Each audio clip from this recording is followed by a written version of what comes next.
In Egypt, they have a fantastic tradition. They tell stories. In fact, they tell stories about this character in Egypt, all along the southern coast of the Mediterranean, the Barbary coast, and all around the east coast, so in Lebanon and all around that area as well. It's a character called Goha. And Goha is a fool, but he's a holy fool. And there are lots of stories about holy fools, idiots that come out all right because they're so innocent. But Goha stories are interesting because in Egypt, it's a slightly more decorous society than contemporary Britain, shall we say. There are rules of behaviour, rules of dress, which are higher, more restricted than might be so here. I mean, you can still tell the same jokes, but you just have to phrase them differently. But what they do, their humour does not rely on filth or smut, quite so much as Anglo-Saxon humour allegedly does. If you want some smut, I'll give you some later. But yeah, but the Goha stories are particularly interesting because they kind of rely on logic being used illogically. So you can't tell them to little children because they can't do that kind of abstract thinking yet. I've tried, it doesn't work. But my friend and business colleague Leon Conrad grew up in Alexandria, and he said when he was a kid, he would see people in the coffee shops and they're drinking coffee and eating, and they're talking, maybe smoking their shisha, and they're telling Goha stories.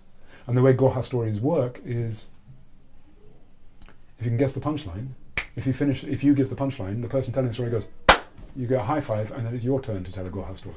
And Leon said they would sit there for hours. So where should we start? The Goha was having a strange day. It had started, he was with his youngest son, Ali, and he'd been to, the donkey had been at the vet, and he'd been to collect the donkey, and he thought Ali would like a walk, and so he took Ali with him. And now he was coming back, and he was holding Ali's hand, and they were walking, and the donkey was walking beside them. Good donkey called Hassan, dear old soul. And they were walking, and as he's walking, he's chatting with his son, and it's lovely, and his son is asking him lots of questions. His youngest son, of course, is full of questions. And then he heard people talking. He said, look at that Goha. People in the coffee shops, look at Goha, he's a fool. He's silly. Why does he walk with a donkey beside him and walking with his son? Surely one of them could ride the donkey. The Goha is a fool, it's true. He thought, he's got a point. And so he stopped, lifted up his little son, put him on the back of the donkey, said, yeah, how does that feel? And his son said, it's nice. And so they carried on. And on they're going. And as they're going, Goha overheard people talking, people in the coffee shops saying, look at the Goha, he's a fool, look at the way he's treating that son like he's the pasha. He's raising a monster there. If he spoils that son like that, that boy will grow up unbridled and undisciplined, and he will be a peril and a sorrow to Goha in his old age, not a consolation. Goha is a fool. And Goha thought, maybe they have a point. And so he took Ali off the donkey and he got on.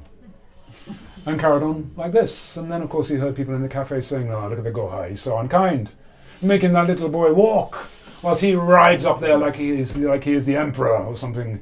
He's a fool, isn't he? And so what do you think the Goha did? He got down from the donkey. He stuck his head under the donkey's stomach, put his hands around the back legs, hands around the front legs, and lifted up the whole donkey and carried it. And then he heard people say, Goha, you are a fool! You are carrying a donkey, that's very difficult to do. And Goha, he called back, it's not as hard as pleasing people.